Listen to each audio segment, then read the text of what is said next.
warahmatullahi wabarakatuh.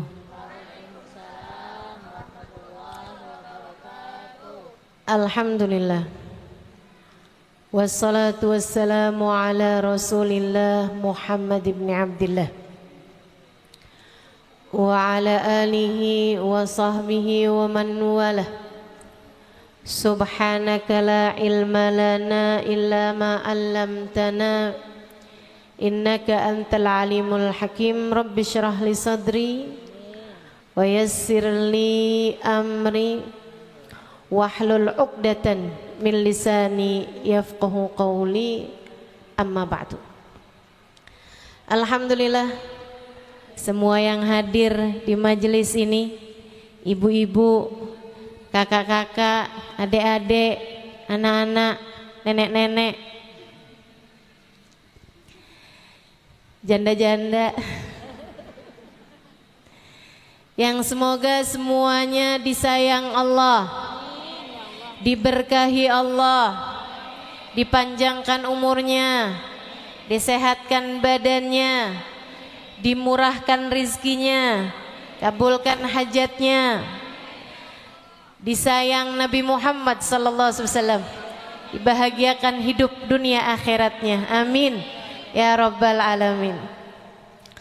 Teman-teman saudaraku sekalian yang saya muliakan, perayaan Isra dan Mi'raj mengingatkan kita kepada kejadian lebih dari 1400 tahun silam ketika Nabi Muhammad diberangkatkan minal Masjidil Haram ilal Masjidil Aqsa, dari Masjidil Haram ke Masjidil Aqsa, kemudian dari Masjidil Aqsa dibawa naik menembus langit demi langit, melewati alam demi alam, melewati planet demi planet, hingga sampai di Sidratul Muntaha wa kana qaba qausaini au adna. Sebuah peristiwa agung, sebuah mukjizat besar, sebuah karunia terindah yang diberikan Allah kepada hambanya. Dan manusia agung yang diberi karunia indah ini tak lain tak bukan manusia yang paling tercinta di hati kita, baginda kita Nabi besar Muhammad sallallahu alaihi wasallam. Semoga saja dengan kita merayakan perayaan Isra dan Mi'raj ini kita mendapatkan sir, kita mendapatkan rahasia, kita mendapatkan keberkahan dari karunia indah yang Allah Subhanahu wa taala berikan kepada Nabi Muhammad insyaallah. Amin ya rabbal alamin. Teman-teman saudaraku sekalian yang saya muliakan, di waktu Nabi Muhammad Mi'raj naik ke atas langit, salah satu pemandangan yang dilihat Nabi Muhammad, Nabi diajak jalan-jalan keliling surga, Nabi diajak jalan-jalan keliling neraka. Karenanya ada banyak hadis ketika Nabi Muhammad bercerita tentang penduduk surga ataupun penduduk neraka, Nabi mengawalinya dengan berkata, ra'aitu lailata an usriyabi, aku lihat ketika malam di Isra Mi'rajkan. Nah, itu selalu Nabi Muhammad awali dengan bahasa seperti itu karena memang banyak sekali yang dilihat oleh Nabi Muhammad di malam Isra dan Mi'raj, terutama dari penghuni surga maupun penghuni neraka. Salah satunya, ra'aitu lailata an usriya bi anna aktsar ahlin nar minal fuqara. Ada nih di kitabnya Imam Ghazali Minhajul Abidin. Kata Nabi Muhammad, malam saya dimi'rajkan ke langit, saya lihat dalam neraka, penghuni neraka kebanyakan orang miskin. Orang miskin siap-siap. Sahabat nanya, aminal mal ya Rasulullah, miskin harta nih Rasul. Yang bikin ada di neraka mungkin karena nggak banyak sedekahnya. karena memang dia nggak ada sesuatu yang bisa dia sedekahkan. Aminal mal ya Rasulullah, miskin hartakah mereka wahai Rasul? Nabi Muhammad menjawab, la bal minal ilm, tidak, melainkan miskin ilmu. Miskin ilmu,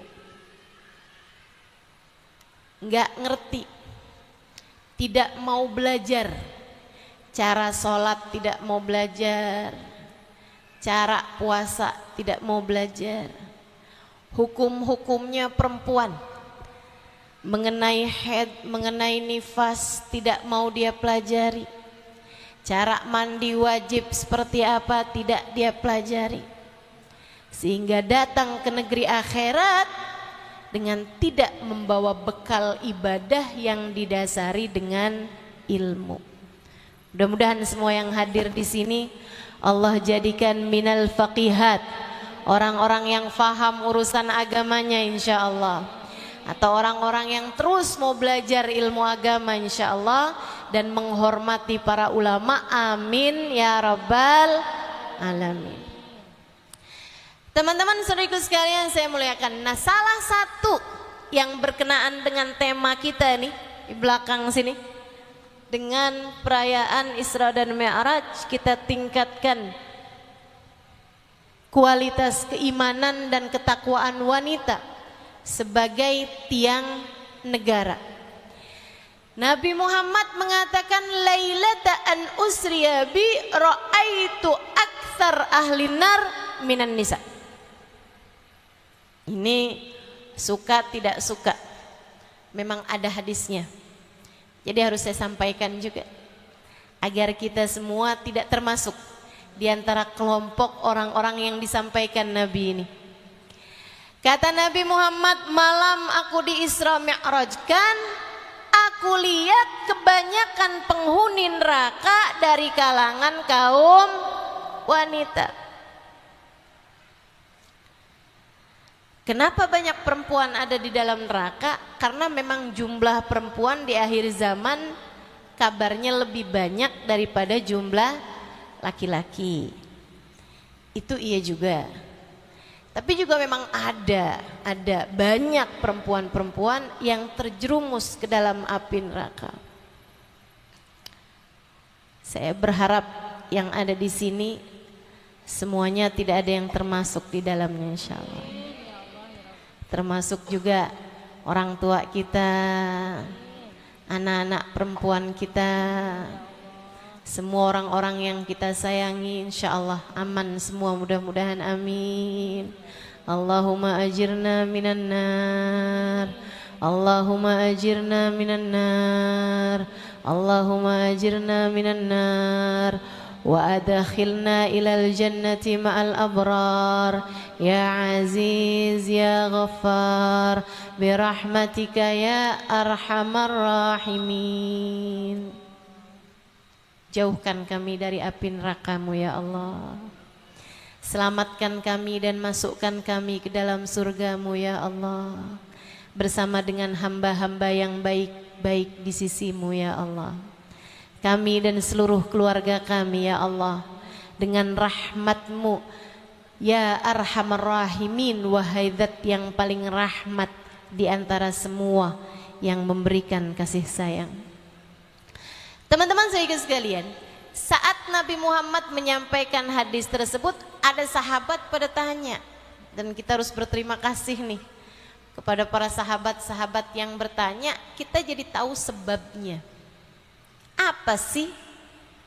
Apa hal yang membuat perempuan banyak yang ada di dalam neraka biar kita hindari, biar kita jauhi? Kita yang oleh Allah dijadikan di dunia ini sebagai tiangnya negara, kita juga berharap di hari akhirat nanti kita juga menjadi para penghuni-penghuni surga insyaallah. Ya Rasulullah, apa yang menyebabkan perempuan banyak yang ada di dalam neraka? Sebabnya apa? Apa perkara paling banyak yang membuat perempuan terjerumus di dalam api neraka. Ali annahunna naqisatul aql waddin. Apakah karena perempuan itu kurang akalnya, kurang agamanya? Apa maksudnya kurang akal? Bukan berarti nggak pinter, tapi perempuan itu suka lebih banyak pakai perasaan daripada pakai akal, daripada pakai logika. Istilah orang zaman sekarang, perempuan suka pada baper, kebawa sama perasaan. Masya Allah, tuh perempuan suka kayak begitu. Jadi apakah itu sebabnya Rasulullah perempuan suka main rasa daripada main akal?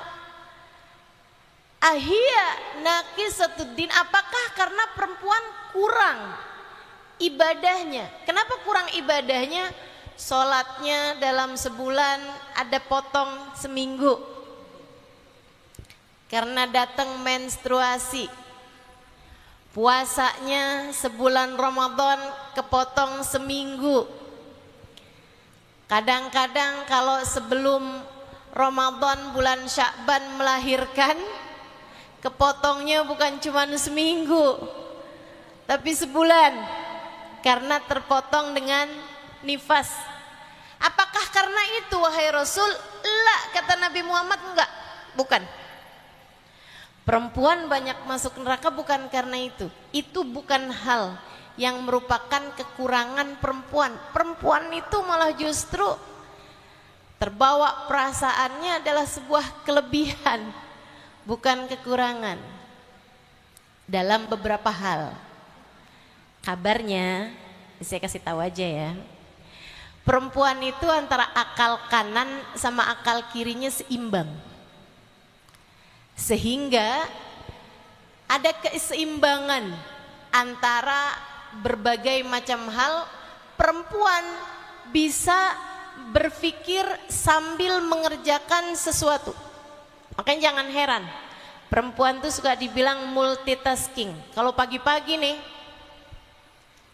sambil masak, sambil dengerin YouTube, TV buka juga. Begitu ya, ini kayaknya yang ketawa berasa nih. Habis gitu sambil gendong anak pula. Kalau anaknya nangis, di mesin cuci baju-bajunya lagi dimasukin pula. Itu semuanya sambil kerja tuh. Telinga kerja, mata kerja, handphonenya bunyi, sempet diangkat. Diajakin ghibah, diajak gosip sama temennya, bisa nyambung. Masya Allah. Sampai saya pernah dengar seorang psikolog mengatakan, kalau kamu ngajak bicara anak perempuanmu, dia sambil gambar, biarin. Karena meskipun tangannya gambar, otaknya, telinganya tetap bisa mendengarkan dengan baik dan mencerna dengan baik. Tapi kalau anak laki-laki, kamu ajak ngomong dia sambil main game, misalnya gitu, jangan boleh. Karena dia kalau lagi main, dia nggak akan mendengarkanmu. Dia sambil mengerjakan sesuatu, tidak akan mendengarkanmu. Itu kemampuan perempuan. Allah Subhanahu wa taala karenanya seperti yang disampaikan Nabi Muhammad, menganggap perempuan itu sebagai tiang negara, tiang rumah tangga. Ini kayak tiang nih ibu-ibu sekalian, jadi sandaran. Sandarannya atap ke tiang, sandarannya dinding ke tiang, pintu sandarnya juga ke tiang. Semuanya bersandar ke tiang. Karenanya Allah jadikan sistem otak perempuan itu memang berbeda dengan sistem otak laki-laki. Jadi itu bukan merupakan kekurangan bagi perempuan, justru merupakan kelebihannya. Sahabat tanya, kalau gitu apa yang menjadi permasalahan kaum perempuan Sehingga kaum perempuan ini banyak ada di neraka. Apa sebabnya wahai Rasul? Biar kami bisa sampaikan kepada anak-anak perempuan kami, kepada istri kami, kepada ibu kami, saudari kami, agar kami semua tidak ada yang masuk di antara orang-orang yang menjadi penghuni neraka tersebut. Nabi menyebutkan dua hal. Simak baik-baik wahai calon penghuni surga. Simak baik-baik biar kita semuanya terhindar dari neraka. Kata Nabi Muhammad alaihi salatu wassalam, li'annahunna yakthurnal la'nah wa yakfurnal ashirah. Li'annahunna yakthurnal la'nah wa yakfurnal ashirah. Yang pertama, li'annahunna yakthurnal la'nah, karena perempuan itu suka ngomel. Perempuan suka caci maki. Perempuan gampang mengolok-olok. Perempuan gampang menghina orang. Perempuan lidahnya lebih ringan buat berkata sesuatu yang buruk pada orang lain. Banyak di antara perempuan calon penghuni neraka. Kalau yang di sini calon penghuni surga semua, insya Allah nggak begitu. Banyak di antara perempuan calon penghuni neraka yang tidak mampu menjaga lisan mereka. Nah, kalau zaman sekarang ditambahin, selain nggak bisa jaga lisan, nggak bisa jaga jempol. Dari komentar di media-media sosial, dari komentar di grup-grup WhatsApp, ya, teman-teman saya sekalian yang saya muliakan. Jadi kalau kamu ingin menjadi salah satu calon penghuni surga, hal pertama yang harus kita lakukan adalah jaga lisan. Jaga lisan. Jaga mulutmu. Mulutmu harimaumu. Diterkam bisa-bisa dirimu sama mulutmu sendiri. Hati-hati teman-teman. Hati-hati. Lisan nih, sumber petaka paling jahat. Lisan nih, sumber kecewa paling banyak. Sumber penyesalan paling banyak disebabkan karena ulah lisan. Teman-teman saya sekalian, sering gak habis ngomong nyesel, ya ampun coba tadi gak ngomong gitu? Sering? Sering? Atau lebih sering, aduh saya nyesel kenapa tadi gak ngomong, kenapa saya diem aja? Enggak, jarang ya. Kita lebih sering menyesal karena berbicara daripada menyesal karena diam. Jaga lisan. Terutama kepada orang-orang tersayang, orang-orang yang ada di sekitar kita. Kita nih kadang-kadang kalau kita di luar, kita gampang minta maaf sama orang. Coba aja perhatikan. Kita kalau di jalan gitu kan, kita tabrak orang, kita langsung bilang, maaf ya, maaf. Saya nggak sengaja, maaf ya. Tapi kalau dalam rumah kita lagi jalan, kita nabrak suami kita, kenapa sih duduk di sini? Kayak nggak ada tempat aja, sanaan kenapa? Masya Allah. Padahal kita yang nabrak, tetap juga nyalahin dia. Begitu? Ada yang begitu di sini?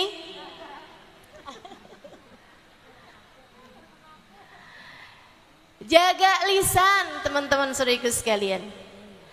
Kata Nabi Muhammad sallallahu alaihi wasallam, dan tidaklah api neraka mencabik-cabik seseorang melainkan illa bima hasadat alsinatuhum, melainkan disebabkan apa yang dilakukan oleh lisan-lisannya.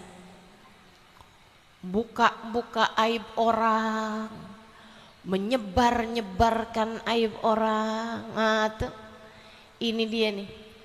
Kalau udah tahu ada aib dibuka sana buka sini, seneng rasanya semua orang tahu, siapa dia sebenarnya. Wah. Padahal dalam hadis Nabi Muhammad mengatakan, siapa yang menutup aib saudaranya, Allah akan menutup aibnya dunia dan akhirat. Siapa yang membuka-buka aib saudaranya, Allah akan buka aibnya, walau fi jawfi baitih, walaupun di dalam kamar tidurnya sendiri. Buka sama Allah. Mudah-mudahan Allah jadikan kita perempuan yang bisa jaga lisan. Amin. Ada namanya Hatim Al-Asam, ya. Ada seorang ulama namanya Hatim Al-Asam.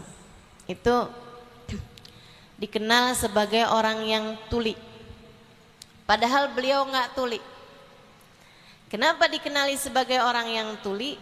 Jadi sewaktu beliau datang ke satu tempat untuk mengajar, berdakwah, menjadi seorang ustadz, orang semua kenal siapa beliau, ulama terkemuka. Ada suatu waktu, mohon maaf nih ya, datang seorang perempuan mau bertanya tentang hukum sesuatu. Ketika dia sudah dekat dengan si Hatim ini, seorang ulama ini, mohon maaf teman-teman sekalian, perempuan ini buang angin.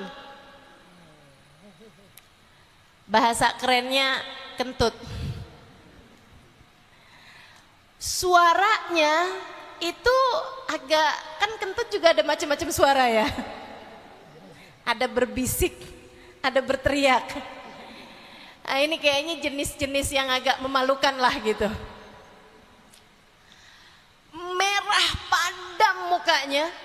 Ya Allah, ini yang namanya keluar angin nih kan, jangankan di hadapan seorang ulama yang sangat mulia gitu. Di hadapan orang biasa-biasa aja kita malu. Di hadapan anak kita aja kan kita malu kan. Ini di depan ulama yang memang sangat terhormat gitu. Merah padam mukanya. Hatim Al-Asam berusaha untuk membuat dia jangan sampai merasa malu, jaga hatinya. Kemudian dia berkata, ibu tanya tadi mas saya. Iya tuan, tolong agak keraskan suaranya bu, saya tuli. Perempuan ini mengeraskan suaranya. Jadi tuan, saya mau bertanya urusan satu ini. Suami saya kemarin bilang, dia agak kerasin suaranya, jatuh talak atau tidak itu tuan? Katanya Hatim, ibu boleh lebih keraskan lagi suaranya. Fi uduni somam, telinga saya tuli bu. Perempuan ini ketika Hatim minta dikeraskan lagi suaranya, taulah dia, oh alhamdulillah waktu saya kentut tadi dia nggak kedengeran. Perempuan ini seneng, tapi kemudian jadi pertanyaan Hatim, kalau satu hari dia tahu kalau saya sebenarnya pura-pura tuli, dia pasti akan malu juga.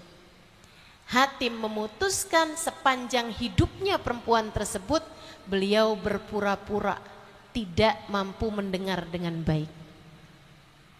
Buat nutupin aib perempuan tersebut, Hatim sampai dapat julukan Hatim Al-Asam, Hatim yang tuli. Itu nutupin aib perempuan satu aja, beliau sampai akhlaknya seperti itu teman-teman. Mudah-mudahan Allah karuniakan kepada kita kebaikan hati yang membuat kita juga jadi memiliki kebaikan lisan insya Allah.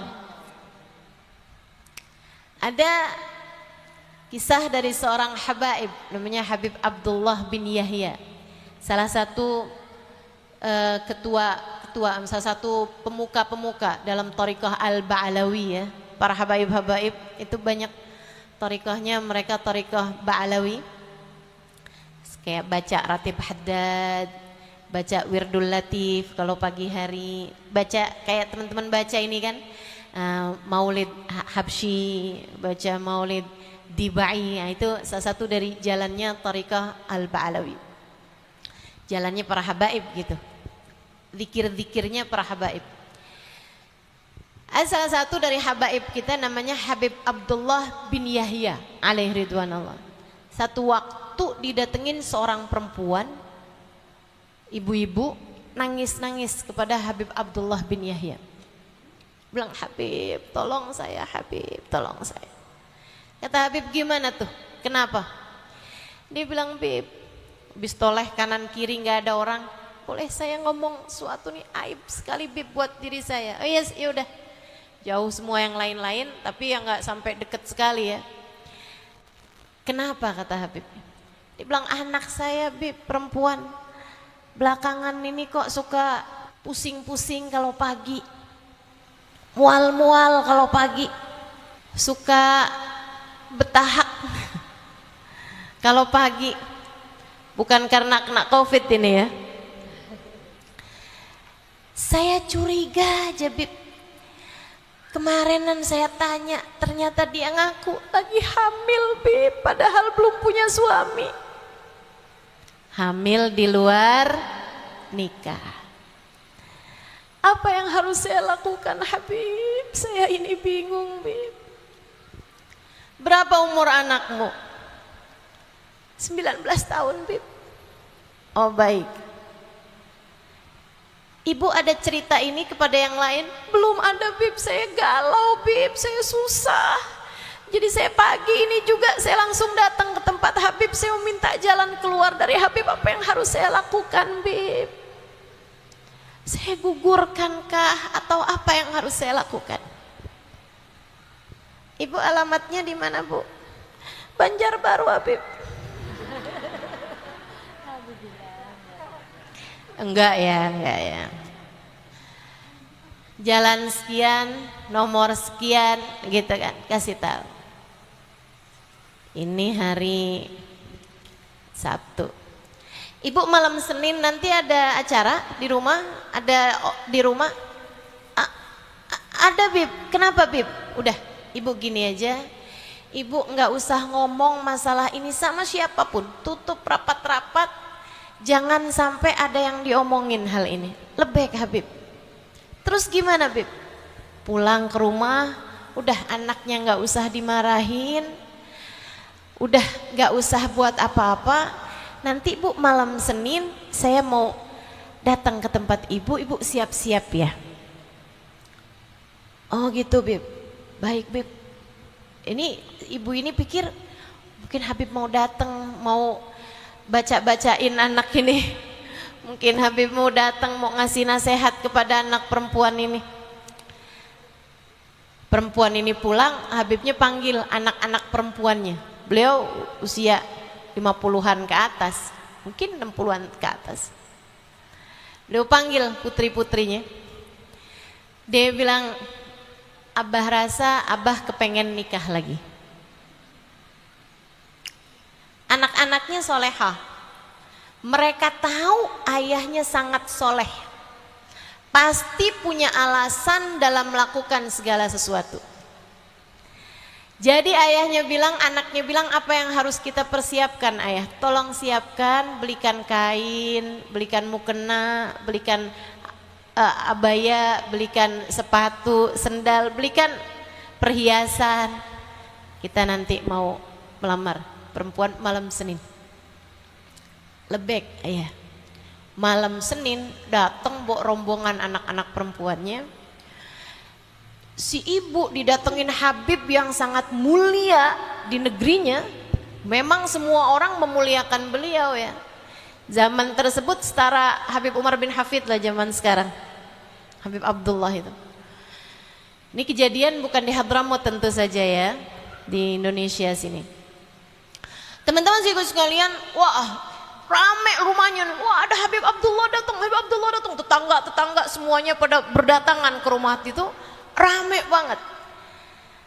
Gitu nyampe Habib Abdullahnya bilang, saya datang ke sini bilang sama ayahnya untuk melamar anak perempuanmu menikah kalau boleh malam ini juga. Seneng sekali ayahnya, anaknya dilamar sama Habib Abdullah ini. Ulama paling terkemuka pada zaman tersebut. Mereka semua nggak tahu bahwa tujuannya Habib melamar anak perempuan ini untuk menutupi aibnya. Masya Allah. Ini hati terbuat dari apa ya? Kenapa kok hati kita kadang-kadang melihat aib orang lain bawaan malah pengen cerita? Bukannya ditutupi sebisa mungkin. Kenapa nih? Kalau dengar ada kekurangan orang malah jadi salah satu radio-radio penyampai, salah satu penyebar-penyebar bahkan berita yang belum pasti. Berita masih hoax, senangnya luar biasa kalau dengar aib orang. Ya Allah, kita minta sama Allah mudah-mudahan Allah jauhkan sifat ini dari diri kita. Allah tutupi aib-aib kita, Allah tutupi aib orang Islam dari kita insyaallah. Saya sering bilang sama teman-teman saya, tolong jangan ceritain sesuatu yang buruk tentang teman-teman saya, tentang keluarga saya, jangan. Karena saya belajar buat husnudzon setengah mati, belajar buat baik sangka sama orang setengah mati. Kita nggak tahu aibnya aja susah mau baik sangka, apalagi kalau kita tahu aibnya orang, lebih susah lagi mau baik sangka. Bukan begitu? Padahal inna ba'dadh-dhanni itsmun, berburuk sangka itu adalah bagian dari dosa. Kata Allah dalam Al-Qur'an, sumber dosa. Khaslatan laisa fawqahuma syai'un minasyarr, su'udzan billah wa su'udzan bi ibadillah. Nabi Muhammad mengatakan sifat su'udzan, buruk sangka, itu adalah sifat paling buruk dari semua sifat yang ada. Su'udzon kepada Allah, su'udzon buruk sangka kepada hambanya Allah. Teman-teman saudaraku sekalian, diterima enggak lamarannya? Kata Habib. Ayahnya bilang, ya Allah Bib, alhamdulillah Bib, senang Bib, saya terima lamarannya Bib. Kalau lamarannya diterima, boleh enggak sekalian aja, saya udah bawa nih buat maharnya, saya udah bawa buat seserahannya, boleh nggak kalau malam ini langsung diadakan akad nikah? Alhamdulillah, tapi kita nggak punya persiapan apa-apa Bibi, udah deh kita borong soto Banjar di sebelah sana. Malam itu juga langsung diadakan acara baca maulid singkat, kemudian akad nikah. Habis selesai itu si ibu nih tinggal nangis saja di dalam rumahnya, penuh syukur. Ya Allah, Masya Allah, Habib ini nutupi aib anak perempuan saya, sampai mau-maunya menikahi anak perempuan saya, pezina, seorang pezina, perempuan yang hamil di luar nikah. Teman-teman saudaraku sekalian, Habib ini nikahin beberapa malam bersama dengan perempuan tersebut itu tanpa berhubungan intim. Salaman aja, habis itu dinasehatin sama Habib. Setiap malam dikasih tahu, diajak sholat berjamaah, diajak zikir bersama, diajak sholawatan bersama, tanpa pernah berhubungan intim sama beliau. Sampai perempuan ini benar-benar taubat, malu sama Allah Subhanahu wa taala. Dia nangis-nangis depan Habibnya, saya taubat Bib, saya malu sama Allah Bib. Habis taubat sungguh-sungguh, subhanallah, Allah kasih beberapa hari kemudian keguguran. Biasanya tandanya seorang pezina yang hamil di luar nikah, jika dia bertaubat kepada Allah, Allah akan gugurkan kehamilannya. Kata guru saya yang bercerita ini, yaitu Al-Habib Umar bin Hafid. Jadi cerita ini saya dengar dari Al-Habib Umar bin Hafid. Cirinya seorang pezina yang bertaubat kepada Allah dan dia hamil, jika dia hamil di luar nikah, cirinya adalah digugurkan oleh Allah Subhanahu wa taala kandungannya. Gitu, dia nggak usah pakai aborsi. Kalau sungguh-sungguh kamu bertaubat kepada Allah, Allah akan gugurkan. Tidak ada Tidak ada yang lebih indah dari taubat pada Allah Subhanahu wa taala, teman-teman saudara sekalian. Akan tapi kita minta sama Allah, mudah-mudahan Allah jauhkan anak-anak kita, cucu-cucu kita, keturunan kita semuanya dari pergaulan-pergaulan bebas, dari perzinaan, dari narkoba, dari minuman keras, dari semua hal-hal yang diharamkan Allah insyaallah. Amin ya rabbal alamin. Habis dia keguguran, beberapa waktu berselang, Habib kemudian menceraikannya.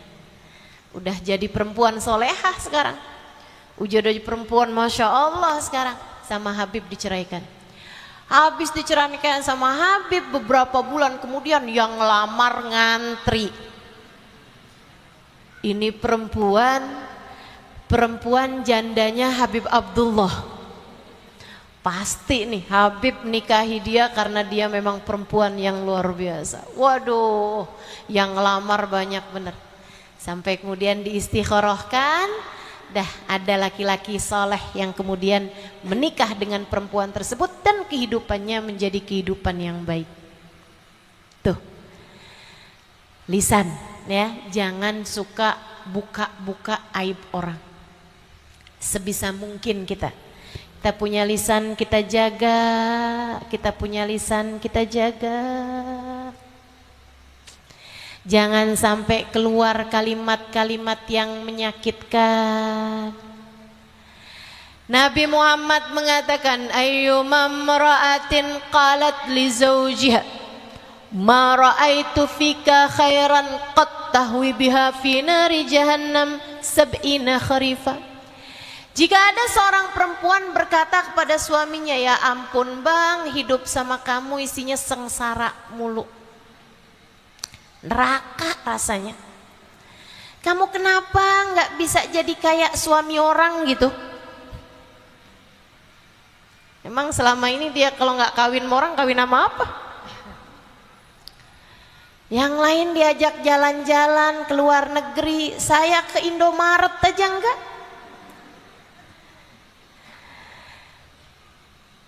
Saya sepanjang hidup sama kamu, saya selalu susah.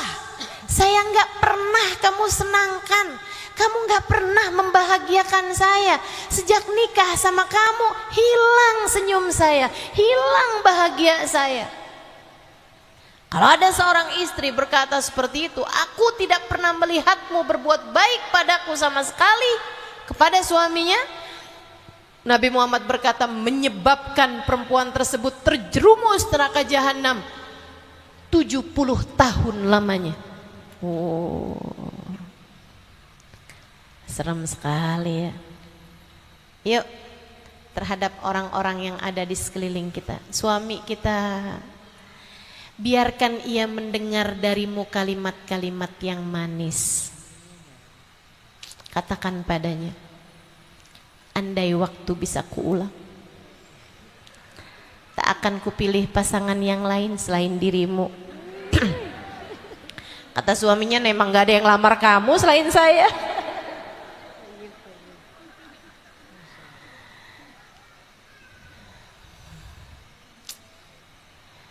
Masya Allah. Yuk, bilang yang bagus-bagus sama suaminya. Ayo para istri cobain, sampaikan sama suami, I love you. Coba dengerin jawabannya. Kamu salah minum obat apa gimana nih? Masya Allah. Kalau kepada yang jauh kamu bisa berbicara yang manis, tidakkah kepada suamimu seharusnya juga kamu begitu? Kalau kepada yang jauh-jauh yang tidak mengenalmu, kamu bisa jaga kalimat-kalimat yang keluar dari lisan kamu, tidakkah kepada orang-orang di sekelilingmu seharusnya kamu begitu? Anak-anakmu, teman-teman, anak-anakmu, daripada kamu omelin dia, dasar ini rapot kenapa kok bisa matematika 5, bikin malu mama aja. Daripada kamu ngomong begitu, kamu bilang aja, Masya Allah nak, rapot kamu masih banyakan birunya daripada merah. Yang merahnya pun juga nih 5 nih, mama dulu 3.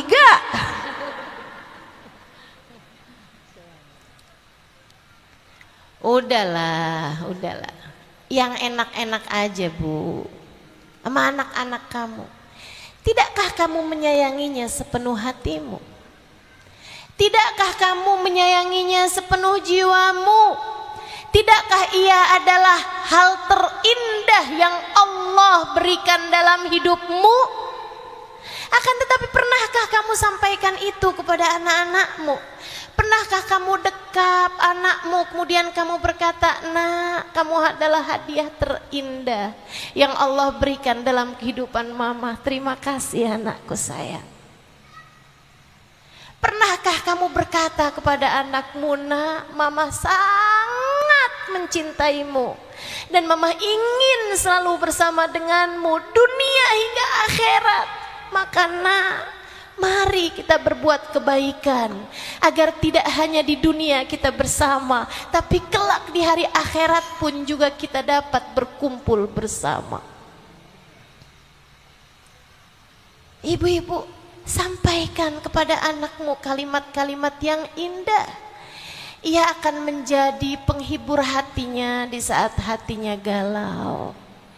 Ia akan menjadi penenang hati mereka di saat mereka menghadapi keadaan yang kering, keadaan yang gelap di luaran sana. Anak itu biarkan merasa dicintai oleh orang tuanya. Itu adalah hak mereka untuk mendapatkan cinta dan kasih sayangmu. Katakan kepada mereka, ibu-ibu. Jangan biarkan lisanmu selalu berkata hal yang tidak enak buat mereka. Sholat enggak? Kamu enggak sholat kan? Neraka loh. Ya Allah ya. Kita itu sama Nabi Muhammad dibilang al-jannah tahta aqdamil ummahat. Surga yang ada di bawah telapak kaki ibu, bukan neraka. Jadi nggak usah bawa-bawa neraka. Bawalah surga dalam percakapanmu dengan anak-anakmu. Bawalah hal-hal yang menyenangkan. Bawalah salam, bawalah kedamaian dalam hati anak-anak kita. Karena demikian yang Allah SWT sampaikan terhadap dirimu, ada surga di bawah telapak kakimu. Teman-teman saudaraku sekalian yang saya muliakan, bicara yang menyenangkan terhadap anak kita, terhadap suami kita, terhadap orang-orang di sekeliling kita. Walaupun memang kulil haq walau kana murra, ucapkan kebaikan, kebenaran walaupun pahit. Nah, tapi kalau masih bisa dengan bahasa yang manis, kenapa pilih yang pahit? Berbicaralah yang manis. Saya punya cerita indah dari Abdullah ibn Mubarak. Ini kelas atas sih ini. Abdullah bin Mubarak lagi pergi haji. Ulama terkemuka pada masa tersebut ya. Tapi beliau sederhana sekali. Habisnya mengerjakan sholat subuh di masjid Al-Haram, beliau jalan-jalan naik unta. Jalan-jalan kayak lihat-lihat pegunungan, masih suasananya temaram subuh. Terus dia jalan-jalan, kelihatan ada sekelebat bayangan. Kok kayak orang apa jin apa nih? Makhluk halus atau makhluk manusia nih? Ternyata begitu dia samperin seperti perempuan. Jadi dia ucap salam. Assalamualaikum warahmatullahi wabarakatuh. Perempuan sendirian. Perempuan tersebut menjawab, Salamun qawlan min Rabbir Rahim. Ayat Al-Quran adanya di surat Yasin. Bu, lagi ngapain? Kata Abdullah bin Mubarak, sendirian di tengah lembah, gak ada sapa-sapa di waktu jam seperti itu. Perempuan tersebut menjawab, wa man yudlilillah fala hadiyalah. Siapa yang disesatkan oleh Allah, dia tidak ada petunjuk baginya. Oh, ibu nyasar, ibu sesat, ibu mau saya antarkan balik lagi. Wa may ya'mal mithqala dzarratin khairan yarah. Siapa yang berbuat kebaikan sebiji dzarrah pun dia akan mendapatkan balasannya. Oh baik Bu, kalau gitu saya antarkan ibu. Ibu mau ke arah mana Bu? Subhanalladzi asra bi 'abdihi lailan minal masjidil haram. Oh ibu mau ke arah Masjidil Haram. Ya udah Bu, ayo Bu. Silahkan ibu naik untanya. Begitu naik untanya ternyata lebih tinggi, sehingga perempuan tersebut terjatuh. Abdullah bin Mubarak liatin perempuan itu berkata, kullil mu'minin yaghuddu min absarihim. Sampaikan kepada orang-orang yang beriman, hendaklah mereka menundukkan pandangan mata mereka. Ayat Al-Quran. Abdullah bin Mubarak menundukkan kepalanya, kemudian menundukkan juga untanya biar gampang ibu ini naikin. Ibu ini naik, kemudian baca, Subhanalladzi sakhkhara lana hadza wa ma kunna lahu muqrinin wa inna ila rabbina lamunqalibun. Jalan nih, kemudian naik untanya. Abdullah bin Mubarak liatin nih ibu-ibu ini kayaknya dari tadi ngomongnya ayat aja gitu. Saya mau tanya pertanyaan yang kira-kira nggak ada di ayat. Jawabannya, Bu, ibu udah nikah? La tas'alu an asya'in tubdalakum tasukum. Kata perempuan ini, janganlah suka bertanya sesuatu yang kalau kamu tahu jawabannya kamu akan kecewa.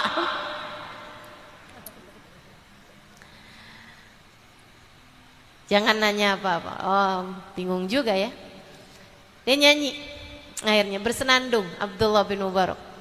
Ibu tersebut mengatakan, ya ayyuhalladzina amanu dzkurullaha dzikran katsira wasabbihuhu bukratan wasila. Wahai orang yang beriman, berzikir sajalah kalian dengan zikiran yang banyak dan bertasbihlah kepada Allah.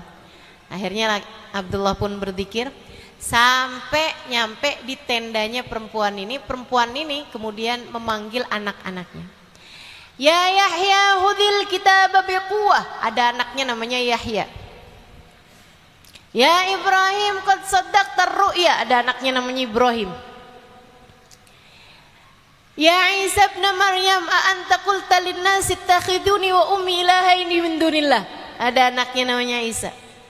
Katanya Abdullah, fa idzan bih ka aqmar. Anaknya kemudian datang, wajahnya kayak bulan semuanya. Kan perempuannya tadi tutup muka ya, jadi nggak ketahuan mukanya kayak gimana. Dia bilang anaknya cakep-cakep bener, Masya Allah, Masya Allah. Perempuan tersebut kemudian menyuguhkan makanan-makanan yang mereka punya, seraya mengatakan, kulu washrabu hani'an bima aslaftum fil ayyamil khaliyah. Silakan makan minumlah kalian atas perbuatan yang telah kalian lakukan di waktu sebelumnya. Ayat Al-Quran juga itu. Abdullah sambil makan, sambil minum, Abdullah nanya, itu ibu kalian? Iya betul Pak, makasih ya Pak, sudah kembalikan, kami udah galau dari tadi nih, kami udah susah, ibu kami ini di mana?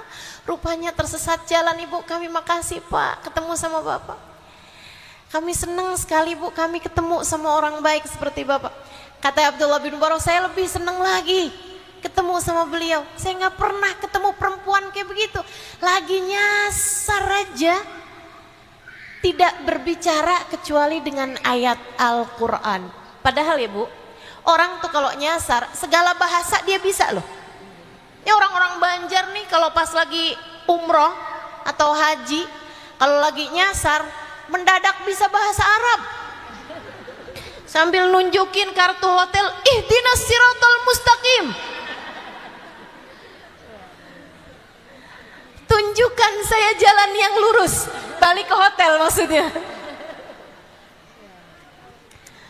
Masya Allah, Masya Allah. Lah ini seorang perempuan, padahal tersesat jalan, padahal perlu berbicara untuk nunjukin kemana. Dia ngerti bahasa Arab, tapi tidak berbicara kecuali dengan ayat Al-Quran. Anak-anaknya bilang, dan ini mempesona sekali ucapan anak-anaknya terhadap ibunya. Katanya Abdullah bin Mubarak, saya kagum terhadap ibu kalian. Kata anak-anaknya, jangankan bapak yang baru bertemu beberapa saat dengan ibu kami, kami yang tinggal bersamanya bertahun-tahun tak pernah habis kekaguman kami kepadanya. Bu, kalau anakmu disuruh bercerita tentangmu, kira-kira ada nggak yang bahasanya begitu? Ibu kamu kayak gimana, nak? Ya gitu deh. Suka ngomel nggak? Ya gitu deh. Masya Allah, Masya Allah. Kayaknya ibu kamu baik kok, kelihatannya doang tuh ustazah. Kalau depan orang emang kayak begitu, tar kalau di rumah lain lagi tuh ustazah. Masya Allah. Ini anak-anaknya justru berkata, kami yang hidup bersamanya berpuluh tahun tak pernah habis kekaguman kami kepadanya. Beliau adalah seorang perempuan yang dari sejak mudanya memutuskan untuk tidak berbicara kecuali dengan ayat Al-Quran, makhafatan antazilla biha lisanuha, karena khawatir lisannya membuatnya tergelincir, takut salah ngomong, memutuskan tidak berbicara kecuali dengan ayat Al-Quran. Jadi tiap ngomong dapat pahala, ya tiap ngomong dia ngaji. Tapi kalau ibu-ibu sih nggak bisa ngamalin begini, kita semua nggak bisa ngamalin. Yang hafal kul ya kul hu aja. Mau ngomong pakai bahasa Al-Quran gimana caranya, Bu? Kul a'udzu birabbil falaq. Li ilafi Quraisyin ilafihim. Itu maksudnya apa ya? Masya Allah. Kita tidak mungkin dapat mencontoh perempuan tersebut, tapi sekurangnya pastikan setiap berbicara 3 hal. 1, jangan bohong. 2, ada manfaatnya. 3, jangan nyakiti orang. Jangan menyakiti orang, baik orangnya itu orang yang mendengarmu atau orang lain yang tidak sedang bersama denganmu. 1 apa tadi? Tidak bohong. Jangan memilih berbohong. Jujur aja, nggak usah bohong. Jujur itu enak kok, lebih ringan. Orang kalau jujur itu lebih tidak ada beban daripada yang bohong. Kalau bohong, kamu harus memikirkan kebohongan yang lain lagi untuk menutupi kebohongan yang sebelumnya. Lama-lama kamu hidup dalam kebohongan. Udah jujur aja. Kalau kamu lagi nyuci baju suami, ketemu ada uang tersangkut di saku, kemudian kamu ambil uangnya buat beli pulsa, suami nanya, kelihatan nggak ada 100 ribuan di saku baju saya? Jujur aja, Bu. Enggak lihat. Masa ya, di mana ya?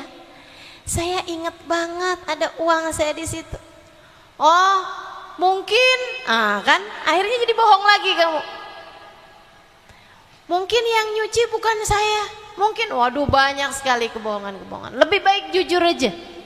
Jujur aja.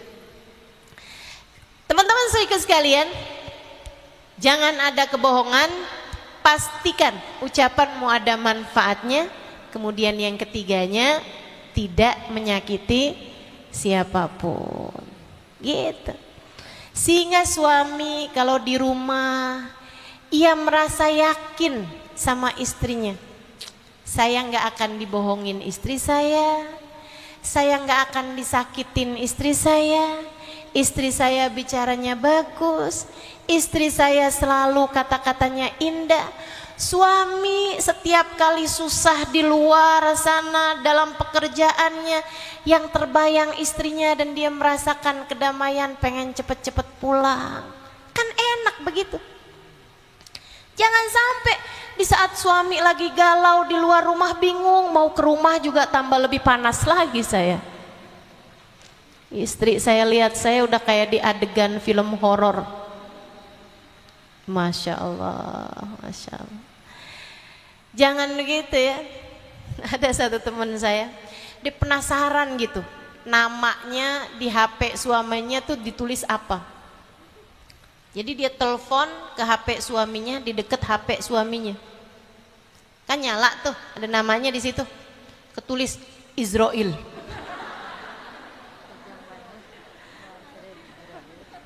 Masya Allah. Dia bilang sama suaminya, ya ampun bang, nama saya ditulis Israel. Kata suaminya, maksud saya Israel tuh kan kalau memanggil nggak bisa ditunda. Luar biasa ya. Ini jangan sampai nih suami kita punya bayangan terhadap istri malaikat Israel, malaikat mungkar nakir gitu kan. Insya Allah mudah-mudahan semuanya jadi istri yang salehah, amin. 3 hal tersebut teman-teman, jaga lisanmu sehingga semoga kita menjadi perempuan-perempuan yang pantas berada di dalam surga insya Allah, amin ya rabbal alamin. Yang kedua, penyebab perempuan ada dalam neraka apa nih? Yang terakhir, kan ada 2 tadi saya bilang, li'annahunna yakturnal la'nah. Yang pertama, perempuan tidak mampu menjaga lisannya, suka mencaci maki, suka menghina orang lain. Yang keduanya, li'annahunna yakfurnal asyirah. Perempuan susah berterima kasih kepada keluarganya, susah berterima kasih kepada keluarganya. Kalau jadi anak susah terima kasih sama orang tuanya. Selalu aja membandingkan dirinya dengan anak orang lain. Enak ya kalau jadi anaknya dia. Enak ya kalau jadi dia.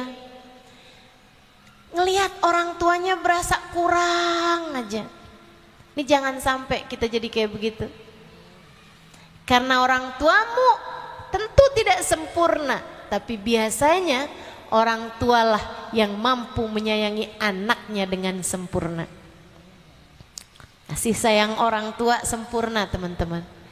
Meskipun uang belanjanya tidak banyak, mungkin karena memang ekonominya tidak semudah yang kamu bayangkan. Akan tetapi cinta dan kasih sayangnya kepadamu pastilah orang tua sangat menyayangimu. Para istri, jangan sampai hatimu tidak mampu berterima kasih kepada suamimu. Berapapun yang suamimu bagi padamu, ucapkan alhamdulillah. Terima kasih. Apapun aja, berapapun yang suamimu kasih, dia ngasih banyak, makasih ya, alhamdulillah, mudah-mudahan rezeki kamu melimpah ruah, alhamdulillah. Saat suamimu memberi sedikit, alhamdulillah, nggak apa-apa yang ini sedikit, yang kemarin juga masih ada sisanya kok, alhamdulillah. Saat dia tidak memberi sekalipun, teman-teman saudariku sekalian, jangan sampai kayak perempuan-perempuan di luaran sana, ada uang abang sayang, tak ada uang abang ditendang. Jangan begitu, jangan begitu. Sebagai seorang muslimah, sebagai seorang mukminah, kamu seharusnya faham pemberi rizki cuma satu, namanya Allah. Pemberi rizki cuma satu, namanya Allah, teman-teman saudariku sekalian. Enggak lain, enggak bukan, Allah aja yang ngasih kepada kita rezeki.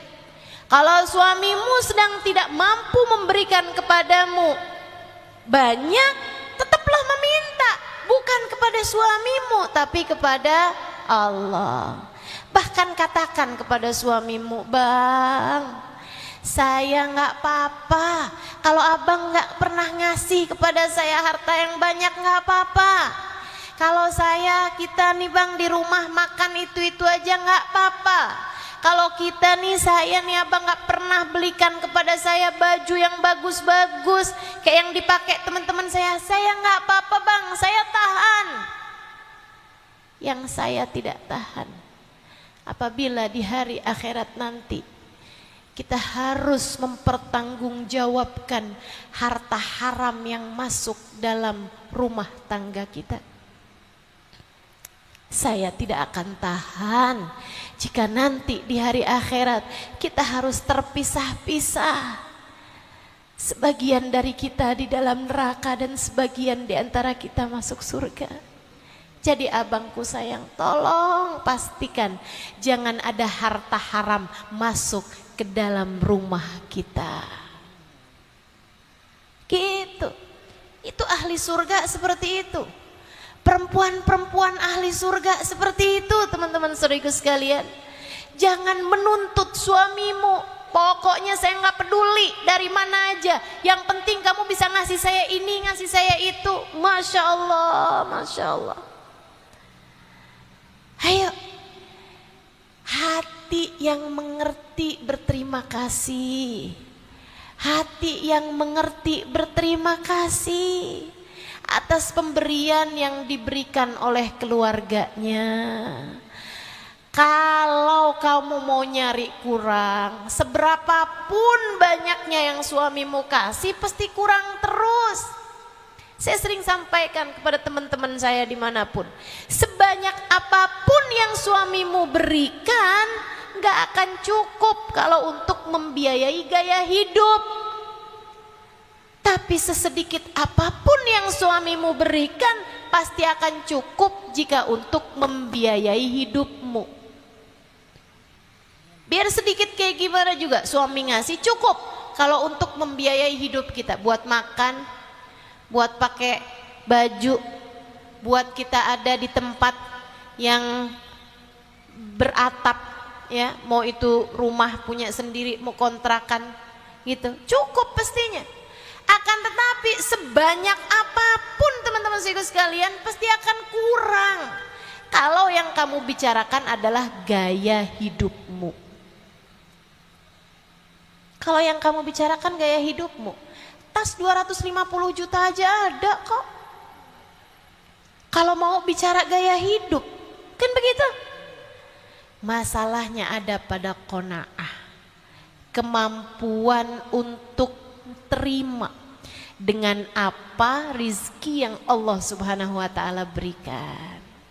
Mudah-mudahan nih jadi perempuan-perempuan yang pandai berterima kasih, jadi perempuan-perempuan yang pandai bersyukur insyaallah. Amin ya rabbal alamin.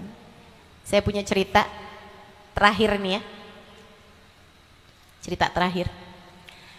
Dulu ada seorang laki-laki wali min auliyaillah, tapi jomblo. Nah nih, dari tadi kan yang saya ceritain urusan suami istri ini bagiannya jomblo nih ya, yang belum nikah. Ada seorang wali min auliyaillah, seorang ulama, laki-laki, usianya sudah di atas 40 tahun, tapi dia belum nikah. Pernah beberapa kali hampir nikah tapi gagal gitu. Heran dia. Satu waktu dia doa sama Allah, ya Allah, kalau kiranya saya tidak diberi jodoh di dunia, sekurangnya kasih tahu saya siapa jodoh saya di akhirat. Doanya antik ini ya. Saya sih tidak sarankan adik-adik untuk doa kayak begini. Ya Allah, kalau nggak datang jodoh di dunia, jodoh di akhirat aja deh. Enggak lah, di dunia juga ya. Biar melaksanakan sunnah Nabi Muhammad Sallallahu Alaihi Wasallam. Teman-teman saya sekalian, subhanallah, karena dia memang orang soleh dan seorang wali min auliyaillah, seorang ulama juga, doanya diijabah. Malam harinya dia mimpi diberitahu calon istrimu di surga, Fulana bintu Fulan al-Fulani di daerah Fulani. Kebetulannya laki-laki tersebut, waliullah ini, punya jadwal kajian, undangan menyampaikan tausiah di daerah tersebut. Biasa kan pengajian laki-laki kan malam hari. Habis selesai tausiah dia nanya kepada jamaah yang hadir di masjid itu. Dia bilang, ada yang kenal nggak Fulanah bintu Fulan al-Fulani? Tidak ada yang kenal ternyata. Misalnya di Banjar gitu ya, nggak ada yang kenal. Besoknya dia punya kajian di daerah yang lebih dalam lagi, di kampungnya. Saya nggak tahu kampungnya Banjar misalnya, malam ya.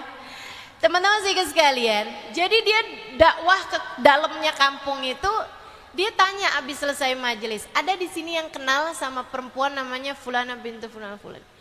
Ada orang di belakang, dia bilang, saya kenal Pak Ustadz. Dia maju ke depan, boleh kasih tahu alamatnya. Tapi Pak Ustadz kenapa tanya dia? Memangnya kenapa kata Ustadznya? Dia adalah perempuan yang tidak bergaul di antara kami. Dia tinggal bersama kambing-kambingnya, menggembala kambing di atas lereng bukit. Oh iya, dikasih tahu alamatnya, dia bilang makasih, saya ada keperluan sama perempuan tersebut. Besok paginya dia pergi ke daerah kampung itu. Sampai dia pergi ke rumahnya perempuan tersebut. Benar teman-teman, itu si perempuan itu tidak bergaul dengan siapapun, dia hanya tinggal sendirian di satu gubuk yang di sekelilingnya ada kambing-kambingnya. Dia menggembalakan kambing. Yang dia heran, di depan rumahnya perempuan tersebut, kambingnya sedang peluk-pelukan, sayang-sayangan sama serigala. Padahal biasanya serigala menerkam kambing, kambing lari dari serigala. Tapi karena dia seorang waliullah, dia tahu, Masya Allah, ini rahmat Allah turun sangat besar sekali kepada perempuan ini, sampai membuat kambing sama serigala dituruni rahmatnya Allah, kasih sayang Allah, sampai yang mestinya musuhan jadi saling sayang. Dia pun kemudian ketok pintu. Assalamualaikum warahmatullahi wabarakatuh, ya Fulana bintu Fulan al-Fulani. Yang di dalam nyaut, Waalaikumsalam warahmatullahi wabarakatuh, ya Fulan bin Fulan al-Fulani. Tahu siapa yang datang? Wih, ini wali ketemu waliyah nih. Kemudian perempuan tersebut menjawab, Rahmin inda babi, pergilah jauh-jauh dari pintuku, bukan di dunia tempat kita bertemu. Wah, luar biasa ya. Jadi nih perempuan kalau solehah nih bisa jadi waliyah nih, memang bukan main-main. Kata laki-laki tersebut, baik, saya akan pergi dari pintumu ini. Saya hanya ingin tahu amal ibadah apa yang diterima oleh Allah darimu, sehingga membuat rahmat turun begitu banyak terhadapmu, sampai membuat kambing sama serigala sayang-sayangan di depan pintumu itu. Kata perempuan tersebut, saya nggak tahu, tapi barangkali ada husailah, ada satu sifat kecil yang saya punya dalam diri saya. Apa itu? Dengerin nih. Saya kalau lagi panas tidak berharap dingin. Saya kalau lagi dingin tidak berharap panas. Saya kalau lagi sehat tidak berharap sakit. Kalau lagi sakit tidak berharap sehat. Saya kalau sedang kaya, sedang mampu, sedang punya rezeki, tidak berharap miskin. Saya kalau sedang miskin tidak berharap kaya. Dalam keadaan apapun Allah menempatkan saya tahu itu adalah hal terindah yang Allah berikan dalam kehidupan saya. Saya akan berterima kasih kepada Allah atas apapun yang Allah Subhanahu wa ta'ala berikan. Kata laki-laki ini, innaha laisat husailah, innaha khoslah kabirah, la yu'tiha Allah illa lal ahbab. Itu bukanlah sifat kecil, itu adalah sifat besar yang tidak akan Allah berikan kecuali kepada hamba-hambanya yang tercinta. Mudah-mudahan yang ada di sini hamba-hamba Allah yang tercinta, insya Allah mudah-mudahan yang di sini jadi perempuan-perempuan yang pandai berterima kasih atas apapun yang Allah berikan dalam kehidupannya.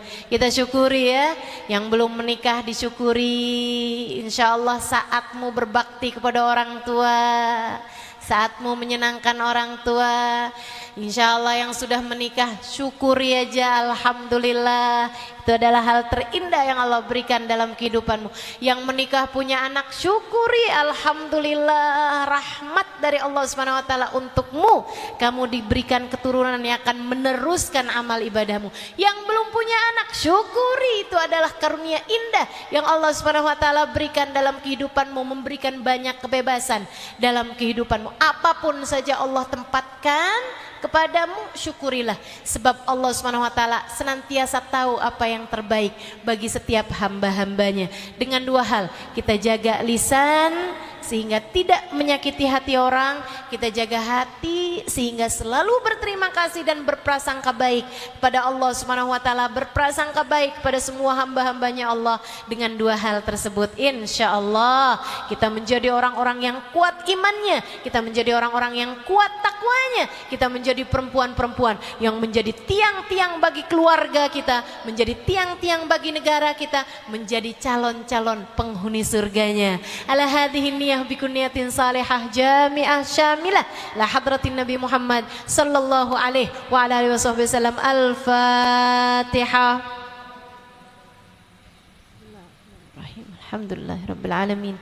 Ar-Rahmanir-Rahim, Maliki Yaumiddin, Iyyaka na'budu wa iyyaka nasta'in. Ihdinas siratal mustaqim, siratal ladzina an'amta 'alaihim, ghairil maghdubi 'alaihim waladdallin. Amin. Allahumma bihaqqil Fatihah, bihurmatil Fatihah, barakatil Fatihah, taftah lana abwabal khair, tu'amilana muamalat ahlal khair, takfina min jamil fitan wal mihan bu'us wa dhair. Innaka wali kulli khair, mutafaddil bi kulli khair bi rahmatika ya arhamar rahimin.